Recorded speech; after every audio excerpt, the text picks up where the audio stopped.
Good afternoon and welcome to the Full Scottish on Sunday the 3rd of October. My name's Maggie Lennon, and before I introduce you to my guest today, I'll start with the coronavirus statistics.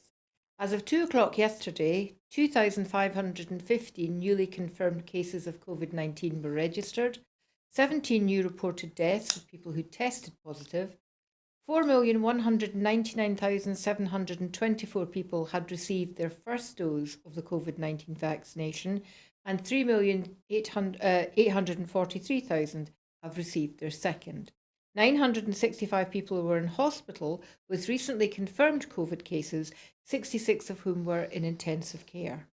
Since the start of the pandemic, a total of 571,431 people in Scotland have tested positive for COVID-19, and sadly 8,665 patients who tested positive have died. I'm joined today, I'm delighted to say, in the actual studio with a real live guest, which is a nice change from seeing everyone virtually, with Linda Fabiani. Welcome, Linda. How are you? I'm absolutely grand. Thank you, Maggie. Great. The main story we're going to discuss this afternoon is the emerging concerns around the police over the conviction and sentencing of Sarah Everard's murderer, who was, of course, a serving police officer when he committed the crime. He was sentenced this week, full life sentence, on the same day in the same court building that the man who is being charged with the murder of Sabina Nessa, the teacher who was murdered in London a couple of weeks ago, was also being heard. There have been 80 women in the United Kingdom murdered by men since Sarah Everard died, and she was murdered on the 4th of March. That's 7 months. It works out at a woman every 2.6 days. It's horrific. But more horrific and more concerning, surely, is the fact that Sarah Everard's murderer was a serving policeman. The police are clearly in crisis over this. At the time it happened, Cressida Dick, the Metropolitan Commissioner, he worked for the Metropolitan Police, made out that he was a rogue one-off policeman. But Linda, that's not true, is it? Where the evidence is coming out thick and fast that, in fact, this is something that goes deep within certain elements of the police. Yeah, it's been quite shocking. I mean, it's like every time you turn on the news or get a new edition of a newspaper, there's more information about what is very obviously a deep-seated problem within the Metropolitan Police. You know, whether it's the absolutely abhorrent WhatsApp group that he and some of his cronies were involved in. The statistics, Maggie, that you showed me earlier about serving police officers who have 52% of serving police have been found guilty of sexual misconduct but kept their jobs. Now, that sexual misconduct is not necessarily rape, but it's sexual misconduct. That's a horrific percentage to not have been convicted. So is that, Maggie, just to be clear, is that those that have been found to have sexual misconduct, more than half of them have kept their jobs? Yes. Do you know, for me, I find that absolutely stunning. That's in England and Wales, I think. It is in England and Wales. We don't have figures we don't have for statistics Scotland. for Scotland, unfortunately. But do you know, it's like, see if there's even a hint of anything like that. That serving officer should be suspended immediately pending a very quick and very thorough investigation. And I understand that that doesn't happen. I mean, when you even look at this man who killed poor Sarah Everard, there was all these suspicions about him.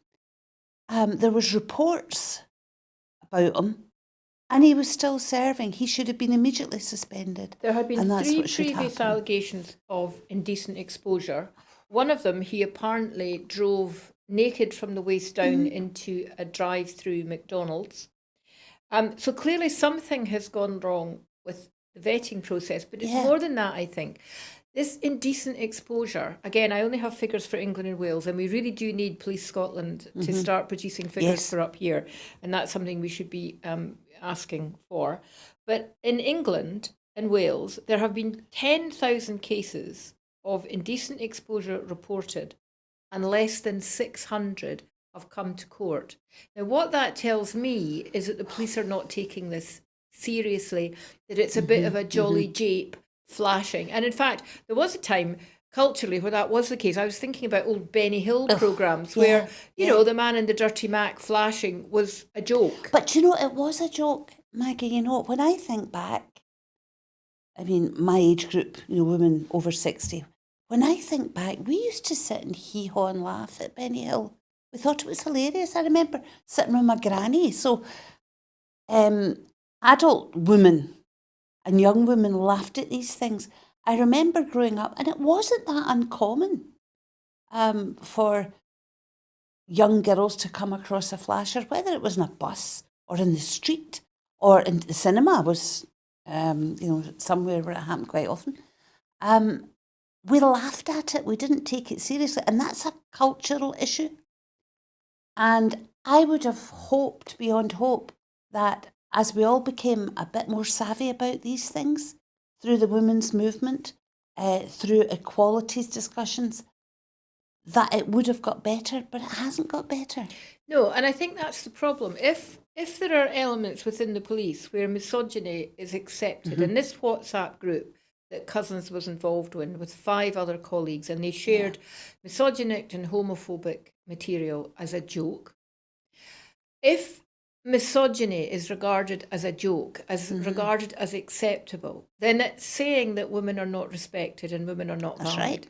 And the ultimate outcome of women not being respected and valued is that women become victims of violence against them. Yes, it's okay to have a that go. It's okay. And we have the usual victim blaming. How often are women told, keep yourself safe? No. It's not women keep yourself safe. It's men stop attacking women. Yes.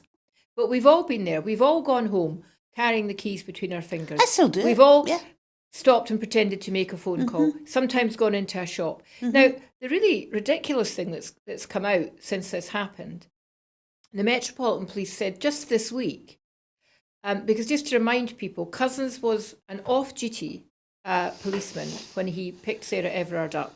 But he was masquerading as being on duty, used his warrant card to claim she'd broken some COVID rule, arrested her and handcuffed her and put her in the back of his car. What the Met are saying is, if you are challenged by a policeman on his own or someone pretending to be a policeman, go and bang on someone's door and ask for help. You could be putting yourself at more risk. Go and jump on a bus or phone 999. Now, the really positive news is in Scotland, it's a different position. Yes. So just this week, Police Scotland have announced a new verification check. Do you have any details about that? I don't have any more details than anybody else will have had from reading about it. What I will say is I was really pleased to see that quick reaction from Police Scotland. And I know that Police Scotland have, over the last few years, been doing a lot of work in this. I mean, I was elected to Parliament, 22 years ago.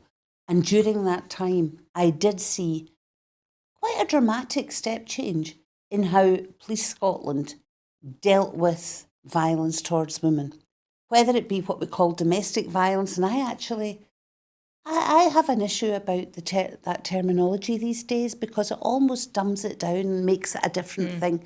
Violence is violence. Indeed. And violence against women is violence against women. We have to stop it. So there has been a lot of improvement in how Police Scotland have dealt with things over the years.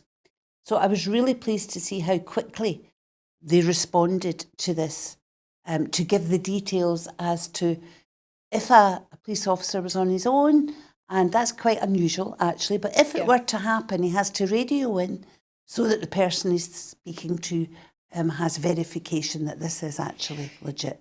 That's good stuff. And more importantly, the onus isn't on the woman to challenge.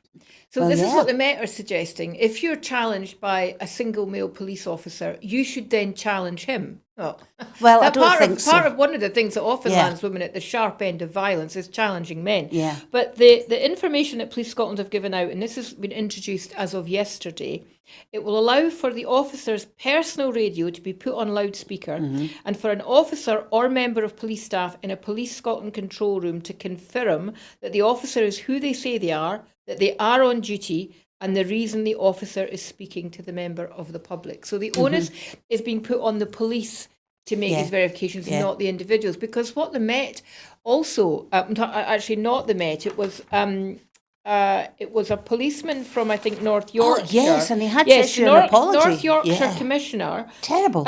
Philip Allott, said she should have been more streetwise. Women must be more streetwise, and they must learn about the legal process. If that's not victim blaming, if that's not putting the onus on the victim, I don't know what is. Do you know what, Maggie? I know there's a lot of calls for Cressida Dick to resign, and I'm actually quite open-minded about that because I would need to look into it a lot more. But that guy should resign. He should get the boot for even thinking it was acceptable to be saying something like that. Completely outrageous. Apparently there are 26 other Metropolitan Police officers have been convicted of sexual offences this year. I think Cressida Dick should resign. I think 26 convicted? Yes. That came out today. Someone was tweeting that this morning. Oh, well, there you go. She should. Yeah. So it's not one-off. Yeah. It's a culture, it's systemic, and their vetting processes are clearly very, very poor. Apparently, before he worked for the Met, where he worked before, his colleagues called him, as a joke, the rapist. That's not a joke. Now, first of all, it's not a joke to call anyone a rapist. And why were they calling him that? Did they know that he'd raped women in the past? Did they think he was capable and willing and thought it was all right?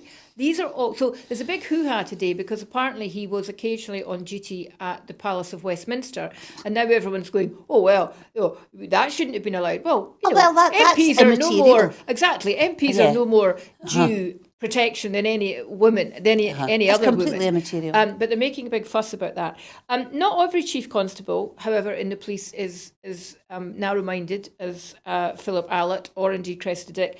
Sue Fish, who is the former chief constable of Nottinghamshire, has been absolutely scathing this week. She said, and this is really chilling, a significant minority in uniform are actively deviant. That's quite a powerful statement. They are misogynistic officers abusing power, and some have been involved in domestic and sexual abuse themselves. Now, she introduced as a local initiative the requirement for misogyny to be recognised as a hate crime. Now, this is something that we're looking at in Scotland just now, and I'm not quite up to date speed on where we are with that. Yes, I can talk about that actually, because at the time that the hate crime legislation was going through the Scottish Parliament, I was still there, and there was quite a lot of concern from women like me that misogyny was not being categorised as a hate crime, along with racism, disability, etc. And part of that was because I think it was Lord Carloway. I would stand to be corrected if I'm wrong with that. It was one of the law lords who had done this big study and given a report to the Scottish Government. And that report didn't think that misogyny should be included, but consideration should be given to looking at it as a standalone crime. I understand that came from a lot of representation from women's groups, women's groups who are dealing day and daily with this. So that has to be valid. There was a concern that it would just be forgotten and swept under the carpet. However, it was Hamza Yousaf that was the Justice Secretary at the time. I had written to Hamza, and I'm sure many others did.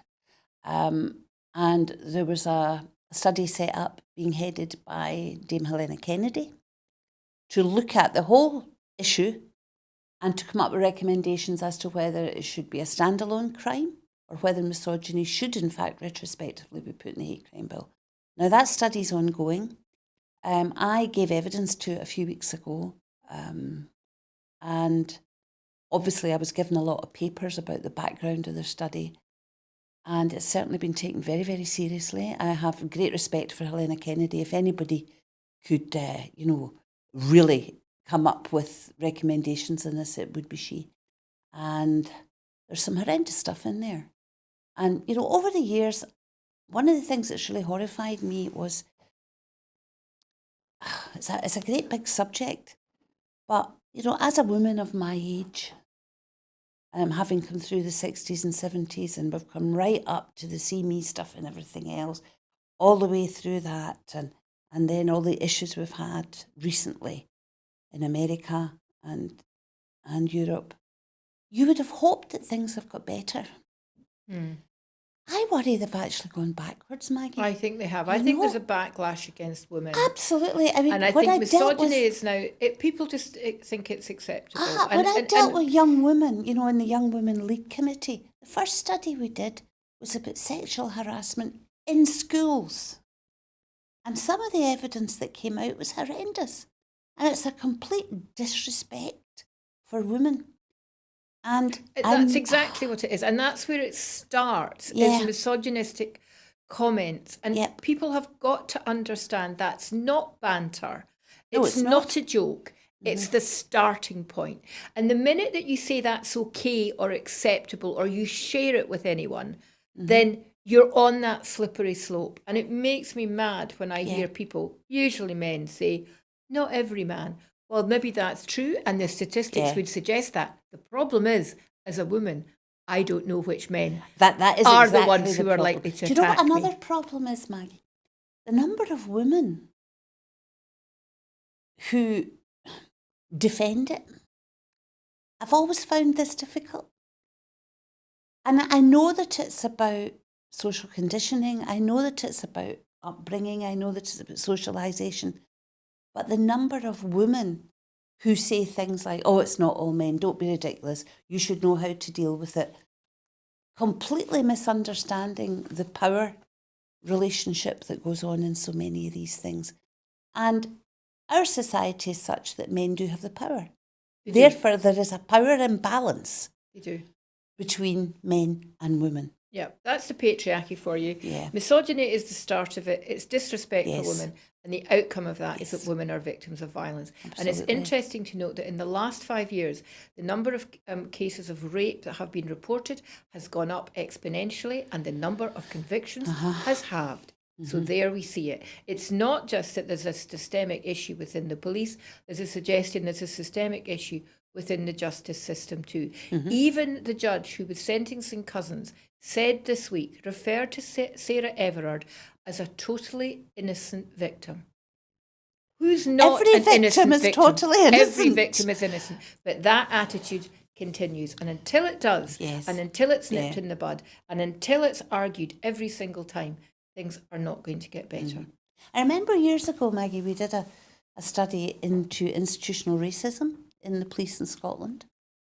And it was a very valuable. It was on the back of a horrendous racially motivated crime in Lanarkshire. And it was a good study, and I believe that good things came out of it. It was certainly not perfect, but it may be time. Police Scotland now has to release the same statistics we're having for England and Wales, and there has to be a decision taken as to whether enough has been done. And if there is institutional misogyny in the Scottish police force, we have to look at serious ways. We've been talking about these things for years. We have to look at serious ways of digging it out. And we have to be brutal about it. Yeah. Because when you have victims, they are being brutalised. So it works both You're ways. right. We need the figures for Scotland, and they should be reported regularly, Yes. and we should be able to tell if things are improving. Yes.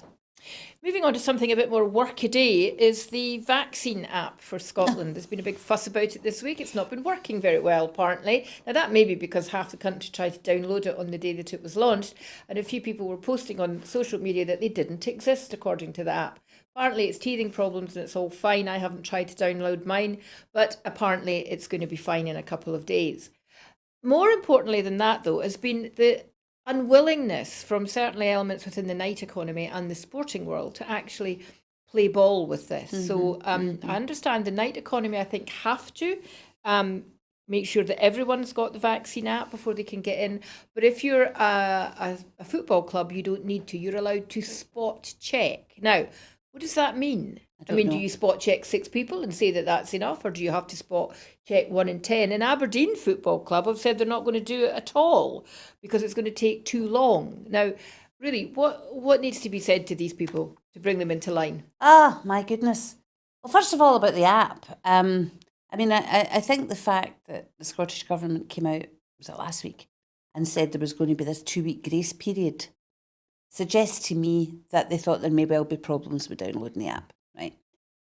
And gosh, we all know what IT is perfectly day one setting off. But it's there, and I'm sure everybody will be able to have what they wish. You then move on to the unwillingness to play ball. My view, I think we have to get quite hard on it.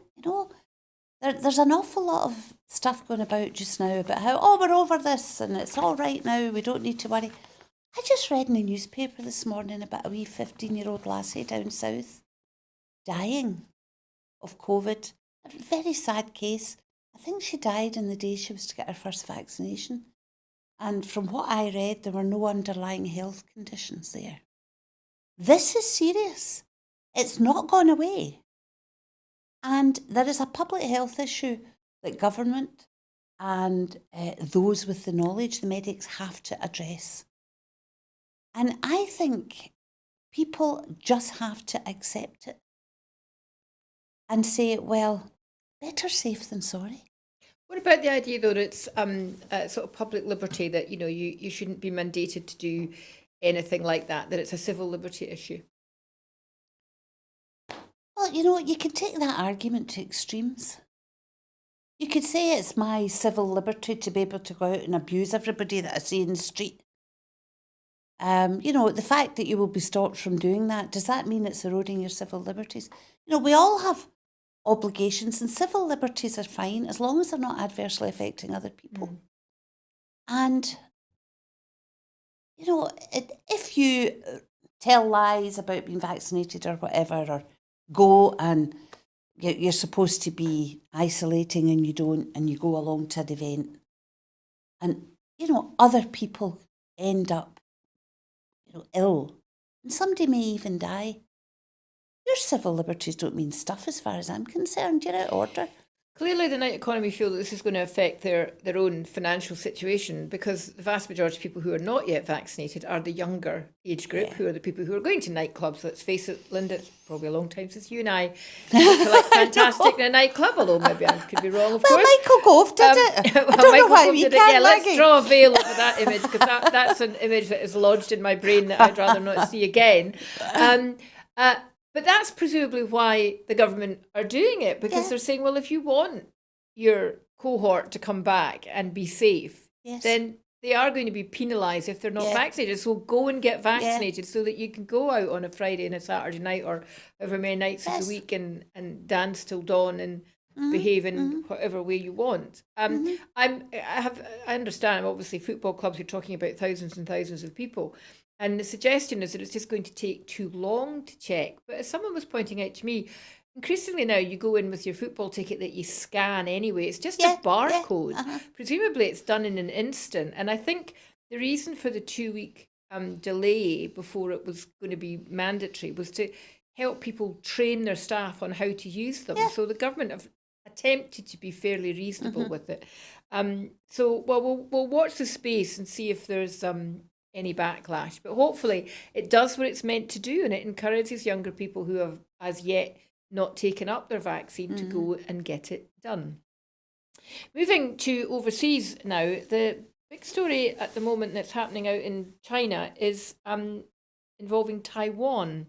It's been reported that 58 of Chinese military jets have found their way into Taiwan's defence zone in the last 2 days. Now, the defence zone isn't their airspace. It's still technically international airspace, but it's a kind of bit of international airspace that's right adjacent to your own national airspace. And the planes have included nuclear-capable bombers. Now, obviously, China and Taiwan have fell out in 1949, the Civil War. Taiwan regards itself as a sovereign state. China doesn't recognise it as such. And China has said quite clearly over the last number of years that they will bring Taiwan back into the sort of family of China, even if they have to do it by force. No major country recognises Taiwan as a sovereign state, but clearly the United States have always taken the view that they have a right to defend themselves. Australia has very strong trading, cultural and tourism links with Taiwan. Now, when America and Britain and Australia created their little pact a couple of weeks ago, the one that's upset the French because of all the submarines that are being sold to Australia, on this programme, we discussed the possibility that could this perhaps bring the UK into a situation of conflict with China over Taiwan. And we didn't know that this was going to happen. And nobody's saying that this incursion is necessarily going to lead to conflict. But is this just China flexing its muscles, or do you think there's something a bit more sinister behind this? How worried should we be? Well, I always think China's sinister. I don't begin for a minute to understand all the detail, and I wouldn't pretend to. But they have always considered that Taiwan is a breakaway part of China that has to be brought back in the fold. I mean, I think they're constantly flexing their muscles. I mean, China do that all the time in all sorts of ways, from what can be seen as very minor to this level, which is major. For example, Tibet. There are those of us that believe Tibet should be a sovereign state and that's been occupied by China. And I convened the Tibet cross-party group in Parliament for some years.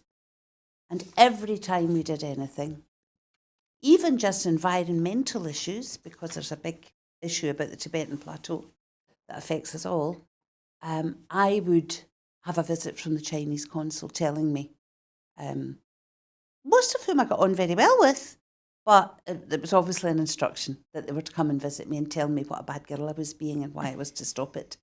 And just recently, when I was clearing out my office, I dumped like dozens of Chinese propaganda books that were sent to me regularly, telling me what a wonderful life there was in Tibet through China. So it starts very, very low down and then it goes up.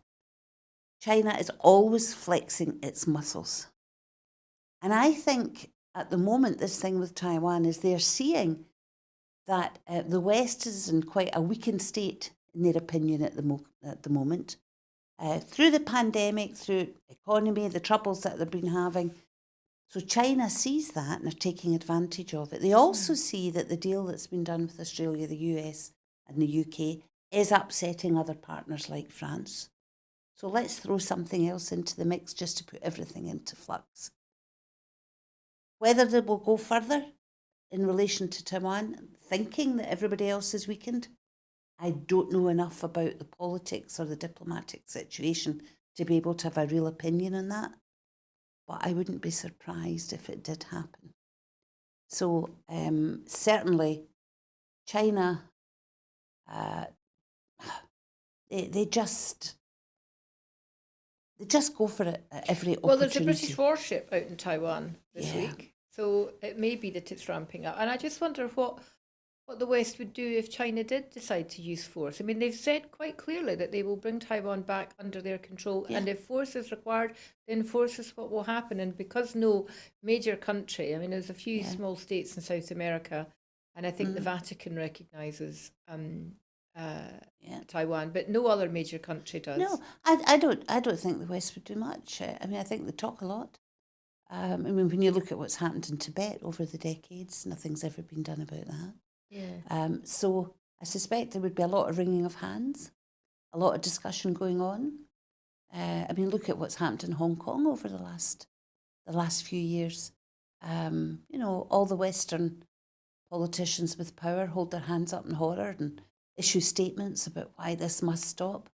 Doesn't. There was an interesting report came out recently that obviously Australia has very close ties with China in terms of the number of Chinese students in particular that study in Australia, to the point that in some universities where non-Chinese students were demonstrating against what was happening in Hong Kong, these were the students who were being expelled by the university at the request and behest of the Chinese. There are some leading Chinese diplomats, for example, sit on boards of some universities in Australia. And there is a sense that you were talking about propaganda starts early, and there's a suggestion. It was a television program. It was called China's Secret Weapon. And effectively that secret weapon is a lot of their Chinese students who are in Western countries, who are there to put forward the Chinese point of view and are certainly reporting on what non-Chinese students are doing and saying as opposed to China. And they're putting financial pressure on these universities to take action, which is pretty insidious. Well, and not surprising. I mean, there's been quite a lot of concern about the Confucius Institutes that have been set up in Scotland, for example. Oh, really? Oh, yes, in the universities in Scotland. I remember writing to all the universities. What I will say is, I absolutely believe in the autonomy of universities, not to be interfered with by government. But that works both ways. They shouldn't be interfered with by the Chinese government either. Exactly. They've got to be, academically, absolutely straight down the middle in the right So what are path. the concerns then over the Confucius Institutes? Well, there's a view by some, not necessarily by me, I have to say, because I do see the benefit in the learning of Chinese culture and language for all sorts of reasons. But there is a view by some that the Confucius Institutes are actually being used for propaganda. The Free Tibet campaign, for example, have long been discussing this. I haven't seen any evidence of it, but then these things are insidious. So, but I do, certainly in Scotland, I trust our universities to be doing the right thing in that regard. But I think your reading of the international situation is probably extremely accurate, that while the West is in disarray, which it clearly is, this is a chance for China to kind of flex its muscles and just make its presence known. Yeah. And no one in the West is really prepared to stand up to China in any regard. America have suggested it in the past, but really, really don't. So we'll see if there's any more comes out of this. It is interesting that there is a British presence out in Taiwan at the moment. I don't know whether that was, something that was always planned or whether that's just something that happens on a regular basis. But we'll keep an eye on that breaking story. Back closer to home, everything's going to be all right because Boris Johnson is going to save Christmas. Isn't that lovely?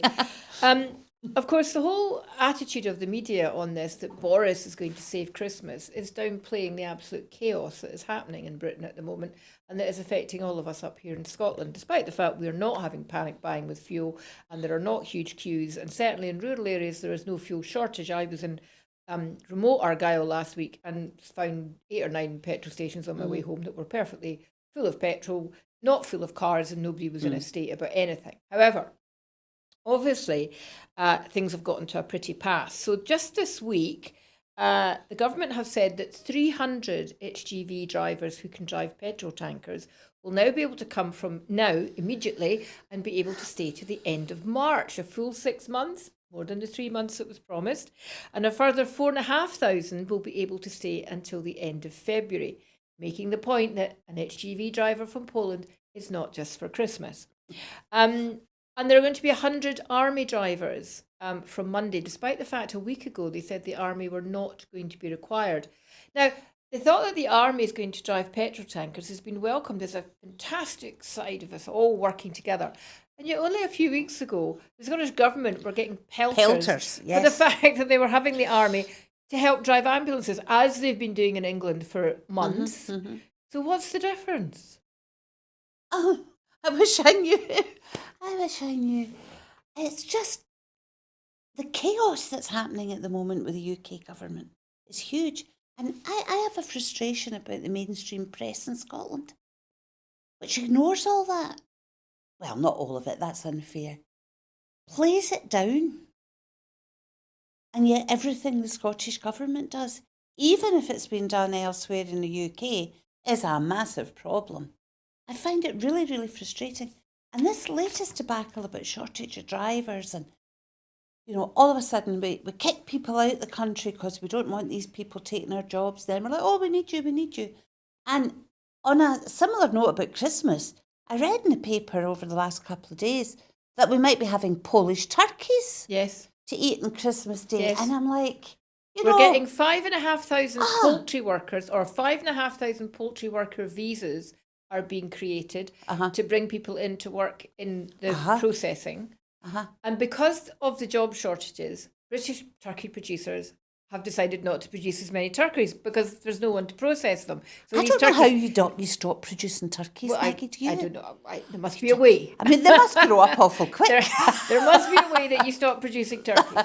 So because there are not going to be enough turkey poultry workers, less turkeys being bred in Britain. And so not only are we bringing in 5,500 poultry workers, we're going to be bringing thousands upon thousands upon thousands turkeys. of European turkeys. You know, But this is all about Boris saving Christmas. And it really makes me so mad. You know, on one hand, we've got this, you know, oh, we can't have foreigners coming over here and eating our Christmas dinner. And then you're going, oh, it's all right, bring them all in because they're bringing them with them. You know, it's absolutely ludicrous. And there's another bit of me goes, you know what? You're not going to wreck your life because you can't have But a it's the turkey on media Christmas Day. taking Aye. a self-made disaster by the UK government Uh-huh. and turning it into they're making it all better, as if this problem was nothing to do with Brexit. Private Eye have a brilliant piece this week All right, must that read it. says, it's hysterical, Brexit's not the problem of Brexit. Of course Brexit's the problem of Brexit. That's the point. But you know, they're but it's hiding what you everything say, under the the media pandemic. are not prepared to challenge. No. And a classic was on Friday. Boris Johnson was interviewed by the BBC. Oh, I know the one. Ahead of the Tory conference starting today. Jeez, oh. And he said on air, and I quote, "Never mind life expectancy, never mind cancer outcomes, look at wage growth." And he was not challenged by that, by the journalists, in any way that would pass as robust. It was a disgusting comment. And it sums them up. You know, we've got that blooming Douglas Ross trailing his own Tory conference speech about saying how Nicola Sturgeon is out of touch with the working people. Really? You know, we've just had... Douglas Ross recognise a working person if you fell over Exactly. him in a dark street? We've just had a blooming businessman that donates to the Tory party We'll being come made... on to, All right. We'll come on to that later Out in of the touch programme. with the working class? Really? I was sickened by that comment by Boris Johnson. When I saw it on Twitter, I thought, oh, this must be out of context, you know. No, I saw the video. Well, so did I. And I went and I watched it. And I'm like, why is that not headlining every national news programme? Why is that not in the front of every And why UK is he not newspaper? being challenged? Why doesn't the journalist point out that wage growth isn't much bloody use to you if you've ended up prematurely dead because of COVID, or your life's going to be cut short because cancer treatment has fallen so far behind But because you know, of the I think pandemic? it's just like I've said before, is that they are so awful, so bad, that it just becomes the norm and they don't get challenged because there's no surprises anymore. But it gets worse, Linda. Boris Johnson is kind of implying that the chaos of shortages and HGV drivers and goods not getting around the country and all of that is all part of the plan, because UK businesses have to stop relying on cheap immigration, cheap workers from abroad. Not that anybody necessarily was being paid, you know, because your typical migrant wakes up every morning and goes, great, I can't wait to work for £3 an hour. Nobody ever said. But it's so that UK businesses to stop relying on cheap imported labour and create and develop a well-paid, skilled workforce who want to work in these jobs. Now that's fine if businesses are the ones that take the hit of the extra cost. Well, that's but they're not. They pass it on to the consumer, and we're already seeing the impact of Brexit on price rises, and the consumer bears the brunt. It's not just that, Maggie. It's completely disingenuous of any UK government to come out with that nonsense. Because, yes, it has been the case here and there.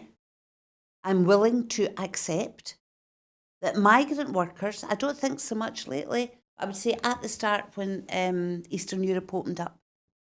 And it was actually a Labour government at the time who, for perhaps the best of reasons, said we won't have any controls over the first few years. We'll just let everybody come in. What they didn't do was put in any kind of legislation about wages.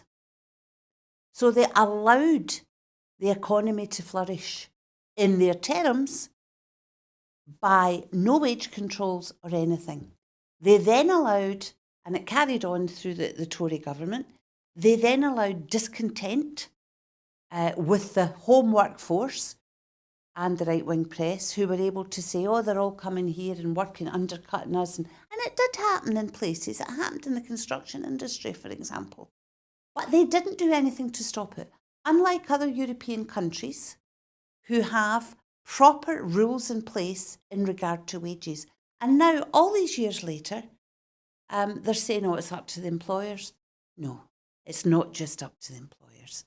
They should be doing it properly. And that's why I would like these systems, employment in full, devolved to Scotland pending independence, so that we can create the kind of wage structure and the kind of decent society that we would like to see, because they're not interested. They're not interested in doing anything that affects themselves as they see it and their own incomes, and that's a problem. Well, I think you're right. I mean, the sooner that employability is Yeah. devolved to Scotland, the absolute better, and that Yep. the Scottish Government can have real teeth in things. Yeah. Now I was quite surprised to see an advert the other day for a publicly subsidised theatre in Scotland offering jobs, certainly at the minimum wage, but not at the living wage, Oh. and also suggesting that 0-hour contracts were acceptable. Now, I had always thought that the Scottish Government were quite strict about that. I work in the third sector, and I Yeah. would lose my government funding if I Yeah. had people on 0-hour contracts or Yeah. wasn't paying the living wage, the real living wage. And I think that is something that really the Scottish Government need to be tighter on. I was at a consultation event yesterday for Women for Independence, looking at new social security plans for the National Care Service. One of the things in that consultation is about how do we improve the workforce, how do we make a career in social care, for example, more appealing? And obviously the answer is you pay people more. Yeah. And there's a lot in there that needs to be looked at, that there are still a lot of care homes in the private sector who are still running on bank contracts and whatever. So that's a different issue that we'll maybe discuss at another time. But you're right, I think the employability needs to evolve to Scotland very, very quickly, because that would make such a difference. It's such a driver of the economy. Staying with the economy then, I think for the first time that I can remember in a long time, the First Ministers of all three devolved areas, Northern Ireland, Wales and Scotland, have written to the government in London to denounce the withdrawal of the universal credit uplift. Now, we've been talking about that a lot on this programme over the summer.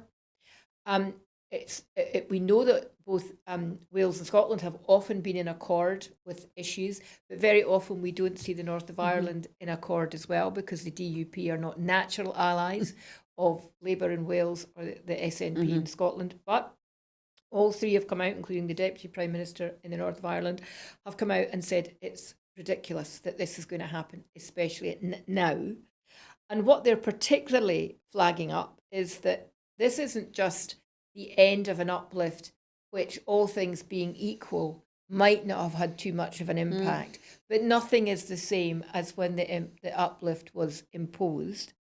And they're particularly flagging up the cost of food and fuel price inflation, general inflation rising, the end of furlough, the imminent rise in national insurance. And just today, ahead of the start of the conference, Boris Johnson has said he's not ruling out further tax rises. And people forget, I think, that earlier this year, Sunak froze tax thresholds, which meant more people have been brought into paying tax, people at the lower end of the income spectrum, the very people who are getting universal credit while they're working, the very people who are suffering from in-work poverty. Now, I'm not expecting there'll be any change of heart, but are you heartened by the fact that these three devolved administrations have taken such a strong unified stand? I don't think I'm heartened by it, because I don't think the Tory government in the UK listens. I don't think it makes any difference to them. I mean, they've got this majority. So I'm glad that they are all getting together. I mean, it's showing the seriousness of this. The impact's going to be awful. And for Boris Johnson and Douglas Ross and others to be saying, oh, it was always a temporary measure until we got through a crisis. We're still in a blooming crisis. Who are you kidding? You know? But the fact is, the level was too low anyway. Well, and yes. universal credit's been Yes. frozen for years. Yes. Unlike pensions, which at least, until recently, Well, they're going to take the triple lock had a off, triple yeah. lock, Yeah. protection, and It's- that's gone. But and people- unlike pensions, there's been And no people protection forget for that when folk benefits. come off one benefit or stop getting benefits that they've already had, the historic ones, they end up in universal credit, and it ends up in a drop for them as well. So no, I'm not heartened that they're all working together, but not confident that it would make a huge difference to Boris Johnson. I've got a tiny kernel of hope, Maggie, tiny kernel of hope, that they might delay it again, and that'll be a big conference thing to try and, they'll do something nasty, but perhaps announce that they're keeping this £20 uplift for a while longer to try and look like the good guys. Of course, it's important people Tiny realise kernel of there's hope. been no vote on this in the House of Commons. No, they Parliament just- has not been They permitted to ride vote on roughshod it. over everything. But my understanding is this not going to come up as part of legislation that's coming into place about building back or whatever the post-pandemic Levelling up. legislation? And there was someone, and I have to confess, I can't remember her name. She's a peer in the House of Lords, a Labour peer, who said that they will be putting in an amendment that will have to go back from the House of Lords to the House of Commons, that at least there needs to be a vote on this, because, as we said before, there are quite a large number of Tory backbenchers now in red wall seats whose constituents, the people who put them into power at the last election, who are exactly the people suffering for this. So That's self-interest in them again. well, though, it is isn't self-interest, but if it helps, if it helps, yeah. then we have to take those wins where we can I get don't know them if when it there's comes enough to of politics. them, you always get these Tory weights, and they talk a good game, and then very, very seldom does it actually make any difference whatsoever. And then they can say, oh, we have the validation of Parliament. And I know that's how democracy works. I know that's how it works. But sometimes I think all the wailing and gnashing of teeth from Tory backbenchers isn't worth a button, really. But maybe the reason it hasn't been validated in Parliament is because they don't know that it would be validated. Maybe that's why there's not been a vote. Maybe they are suspecting that It's another there is kernel more of hope. opposition. I mean, another kernel of hope from the fact that the devolved administrations are, singing from this particular same hymn sheet is obviously we're seeing in other areas, increasingly in other areas, the most recent one being the suggestion about the debacle between the free ports and the green ports in Scotland. Oh, yeah. The erosion of devolved power is happening in all three areas.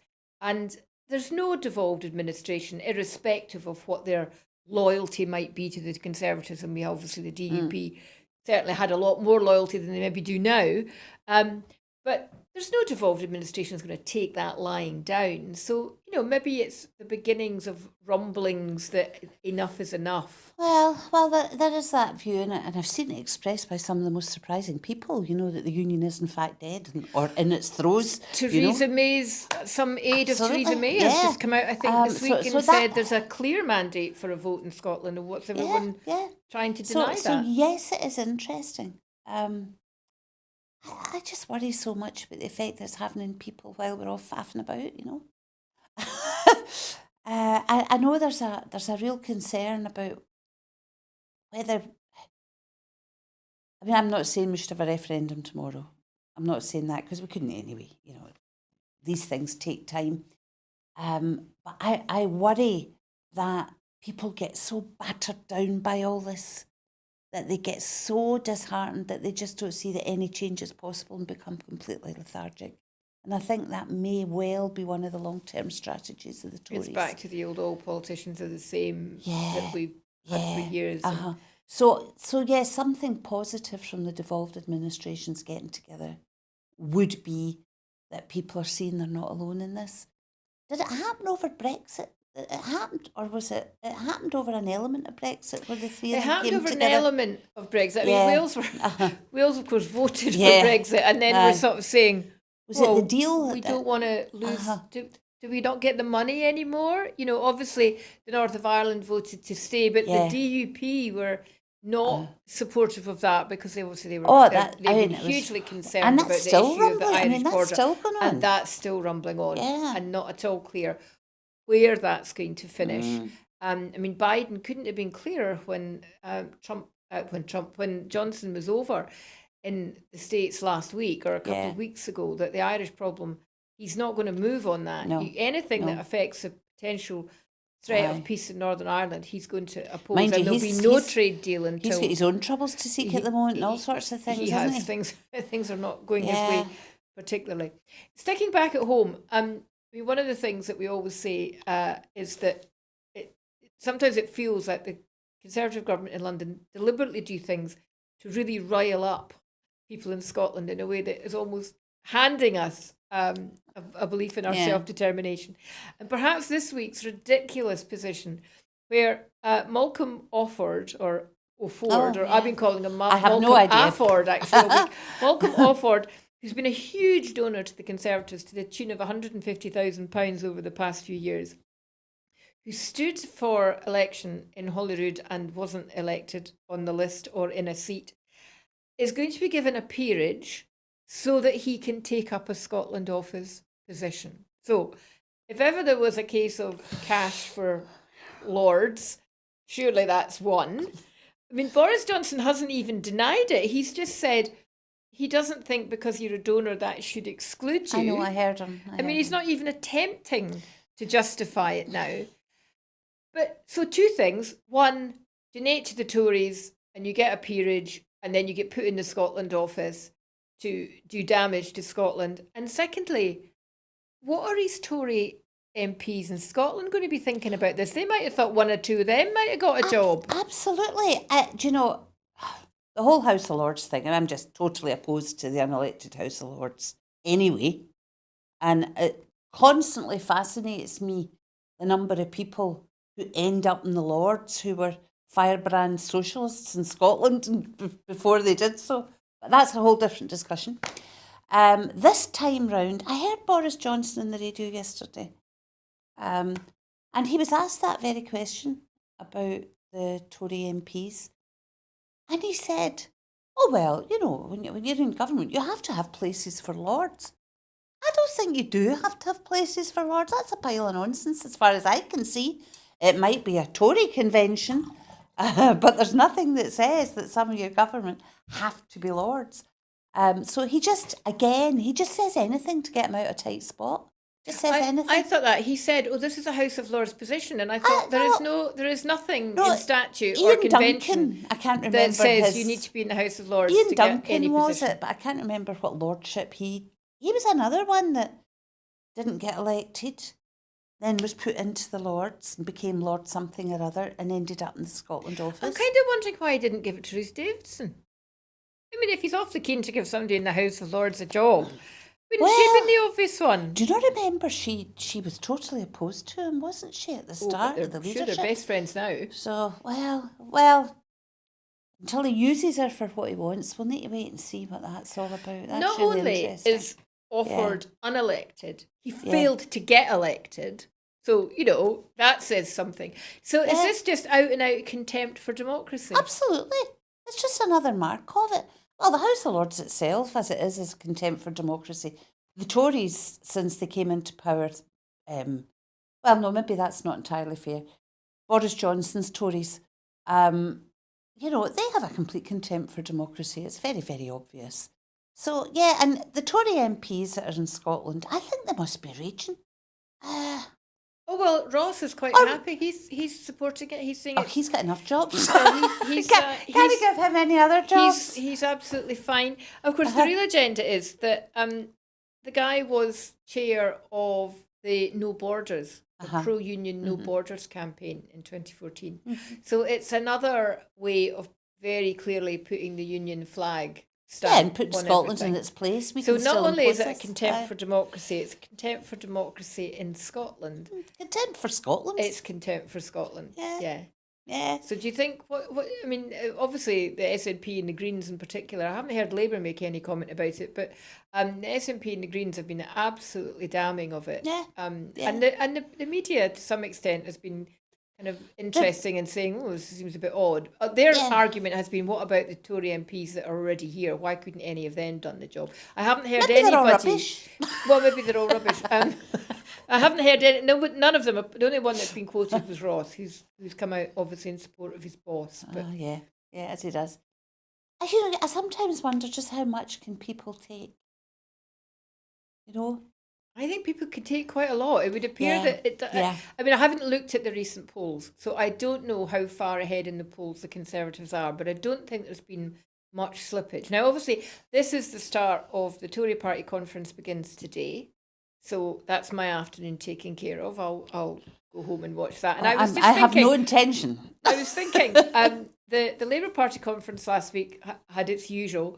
everybody fell out with everybody else, and they were argy-bargy, and the Tories will, of course, be very unified. And I remember growing up in a Labour household as a small child, and every year at party conference season, my father would tell me not to worry about the fact that Labour would all fall out with each other, because they do at every conference. It's just what happens. That's a sign of good democracy within a party, that there needs to be argument and there needs to be dissent, and that's how things change. And what was wrong with the Conservative Party is it was just all show and didn't think any more about it. So we'll be watching to see if there's any dissent at all during the Conservative Party conference. I suspect there'll be, I mean, the thing about any conference, what really happens is the stuff that happens away from the main conference. It's the stuff that happens in the fringe meetings and whatever. What was the best fringe meeting you ever either spoke at or went to, or the best debate you ever heard? Oh, gosh, that's putting me on the spot. I don't know. As far as debates were concerned, and it was a contentious one, and I'm interested in what you say, on one hand, there are those who say that squabbling and disagreement are about democracy, and yes, they are, and I have no problem with that. But I find it really interesting that the branch office is the Labour Party in Scotland. They fight all the time and always have, but that's democracy in action. But the minute the SNP disagree on anything, it's the end of the world, It's the end of the SNP and a mark of terrible tragedies. But the NATO debate for the SNP was really, really interesting. And that was in the run-up to the independence referendum. And it was a very close vote. And we lost some members over it. It was a really, really interesting debate. I was at that because I was not in the party, but I was there as our charity was there in the hall. We had a stall for the few days, and I went to that debate. And I can remember being really not having particular strong views either way. So it was a real debate I wanted to listen to. Yeah. And I would agree. I think it's one of the best political debates I've ever heard, because I sat there and one speaker would speak and I'd go, yes, that's the right. And then the next speaker, and I go, well, actually, no, that's pretty good as well. And it was a real back and forth. And yes, it did. You did lose some. As far as fringe meetings are concerned, the ones I always enjoyed were the ones where we had visitors, international visitors. But, for all sorts of reasons, they were really interesting, whether it was just a cultural issue or whether it was about a political struggle. And the one that really comes to mind over years, for many years, we had Kurdish visitors at SNP conferences, and we would have fringe meetings learning about Kurdish troubles and all, right over the east. And sadly, they're still going on. Indeed. Yeah. Well, you may not be sitting watching the Conservative Party conference this afternoon, but I certainly will be. So I don't know what the rest of you got planned for this Sunday afternoon. It's quite a nice day in Glasgow. It was before I came into the studio. I don't know what the weather's like now, so maybe go out for a walk. But we hope you've enjoyed the programme. It's been absolutely wonderful having somebody back in the studio with me. I'm so excited. And we will be continuing that, I think, now going forward, although occasionally also we can have people dialing in. That's the great thing about that. It means we can have guests who are not based in the Central Belt, and I think that's been a really important thing that the programme's introduced. We've even had speakers from outside of Scotland and outside of the UK. So I hope you've enjoyed the programme. We finish, as we always do, reminding you that it takes money to make these programmes, and we're always looking for you to put your hand in your pocket and make donations. So please go onto the website www.broadcastingscotland.scot/register and think about making a regular donation to help us. We're in the process of doing up the studio. We're going to have a new format for some of the programmes in the coming weeks. So watch this space. Please keep watching, keep celebrating independent journalism, and keep donating. Thank you and have a good Sunday.